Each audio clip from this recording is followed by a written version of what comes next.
మీరు 36వ జనరేషన్ అంటే ఎన్ని వేల సంవత్సరాల క్రితం ఉండేటువంటి నాలెడ్జ్ని ఈరోజు మీరు క్యారీ చేస్తున్నారు. ఇది కరెక్ట్ వైద్య విధానం.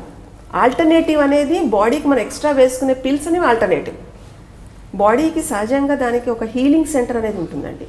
సో వాటిని అవి బ్లాక్ అయిపోవడం వల్ల ఇలాంటి రోగాలు అనేవి మనం అనుభవించడం జరుగుతుంది. ఎలాంటి లాంగ్ రన్ డిజార్డర్స్ అయినా చాలా తక్కువ సమయంలో బాడీ ఏదైతే సిగ్నల్ చెప్తోందో దాని ప్రకారంగా వెళ్తూ ఉంటే పర్ఫెక్ట్ రిజల్ట్స్ వస్తాయి అండ్ రీలాప్సింగ్ అనేది ఉండదు. సో సిద్ధశాస్త్రం అనేది అన్ని రకాలుగా ఫిజికల్గా, స్పిరిచువల్గా, సైకలాజికల్గా ఎక్కడ బ్రేక్ డౌన్స్ ఉన్నా it works that perfect and it's like origin of like a human body.